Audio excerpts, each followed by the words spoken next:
নমস্কাৰ competitive exam hub চেনেলটোলৈ আপোনালোক সকলোকে স্বাগতম জনাইছোঁ। আজি কাৰেণ্ট এফেয়াৰ্ছ পৰ্চনটোৰ কেইটামান গুৰুত্বপূৰ্ণ এমচিকিউ লৈ আহিছোঁ।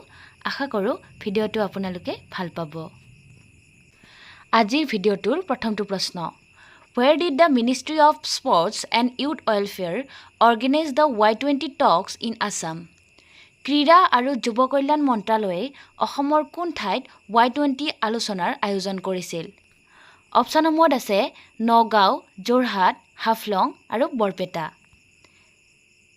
অপশ্যনসমূহৰ ভিতৰত শুদ্ধ উত্তৰটো হ'ল Haflong. Next question, Which district of Assam recently got the Bhumi Samman Award from the President of India? অসমৰ কোনখন জিলাই শেহতীয়াকৈ ভাৰতৰ ৰাষ্ট্ৰপতিৰ পৰা ভূমি সন্মান বঁটা লাভ কৰিছে? অপশ্যনসমূহত আছে দৰং, শোণিতপুৰ, যোৰহাট আৰু ধেমাজি। অপশ্যনসমূহৰ ভিতৰত শুদ্ধ উত্তৰটো হ'ল Darrang. Next question, Which organization will be provide the fund for Assam government's plan of constructing for more river terminals in Assam?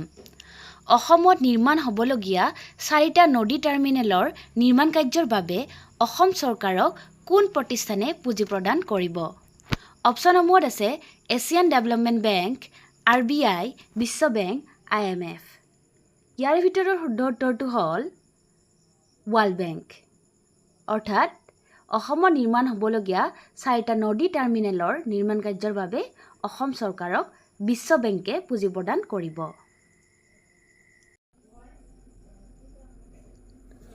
Where in Assam will be India's first pig schools will be established? অসমৰ কোন ঠাইত ভাৰতৰ প্ৰথম গাহৰি বিদ্যালয় স্থাপন হ'ব? অপশ্যনসমূহত আছে মানে মই ৰেকৰ্ডিং কৰি আছিলোঁ। Question, Where is the historic Bokakhesa Bhauna organized every year in the month of September? প্ৰতি বছৰে ছেপ্টেম্বৰ মাহত ঐতিহাসিক বোকাখেচা ভাওনা কোন ঠাইত আয়োজন কৰা হয়? অপশ্যনসমূহত আছে তেজপুৰ, লখিমপুৰ, জামুগুৰি ঘাট, ওপৰৰ এটাও নহয়। ইয়াৰে ভিতৰত শুদ্ধ উত্তৰটো হ'ল অপশ্যন চি, জামুগুৰি ঘাট। Next, Minister Piyush Hazarika recently inaugurated the Atal Bihari Vajpayee Bhavan in Assam. Where is it located? মন্ত্ৰী পীযুষ হাজৰিকাই অসমত অলপতে উদ্বোধন কৰা অটল বিহাৰী বাজপেয়ী ভৱন কোন ঠাইত অৱস্থিত? অপশ্যনসমূহত আছে গুৱাহাটী, মাইবং, শোণিতপুৰ আৰু ওপৰৰ এটাও নহয়। ইয়াৰে ভিতৰত শুদ্ধ উত্তৰটো হ'ল option B, Maibong. Next question, Who is the writer of the Assamese version of the book Dindayal Upadhyay Rachana Samagra launched by Assam CM held in a ceremony in Guwahati? গুৱাহাটীত আয়োজিত এক অনুষ্ঠানত অসমৰ মুখ্যমন্ত্ৰী উন্মোচন কৰা দীনদয়াল উপাধ্যায় ৰচনা সমগ্ৰ গ্ৰন্থখনৰ অসমীয়া সংস্কৰণৰ লেখক কোন? অপশ্যনসমূহত আছে সুমন্ত চলিহা, তপন দাস, অনুৰাধা বৰপূজাৰী আৰু ওপৰৰ এটাও নহয়। ইয়াৰে ভিতৰত শুদ্ধ উত্তৰটো হ'ল অপশ্যন এ, সুমন্ত চলিহা।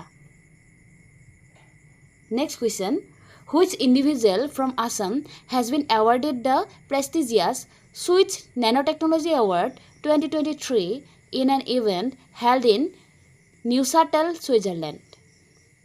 ছুইজাৰলেণ্ডৰ নিউচাটেলত অনুষ্ঠিত এক অনুষ্ঠানত অসমৰ কোনগৰাকী ব্যক্তিয়ে সন্মানীয় ছুইচ নেনোটেকনলজি বঁটা 2023 লাভ কৰে? অপশ্যনসমূহত আছে অৰুণ সিং, ডক্টৰ তপন দাস, ডক্টৰ অৰ্ণৱ বৰদলৈ আৰু ওপৰৰ এটাও নহয়। অপশ্যনসমূহৰ ভিতৰত শুদ্ধ উত্তৰটো হ'ল option C, doctor Arnab Bordoloi.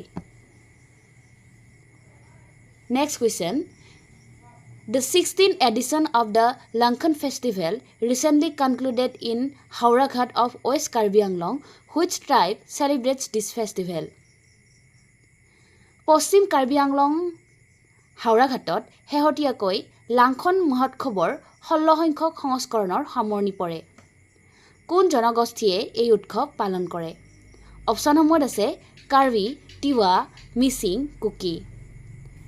অপশ্যনসমূহৰ ভিতৰত শুদ্ধ উত্তৰটো হ'ল Tiwa, option B. Next question, where in Assam will be India's first pig schools will be established? অসমত কোন ঠাইত ভাৰতৰ প্ৰথম গাহৰি বিদ্যালয় স্থাপন হ'ব? অপশ্যনসমূহত আছে ডিমা হাছাও, কাৰ্বি আংলং, বিটিআৰ ৰিজন আৰু ডিব্ৰুগড়।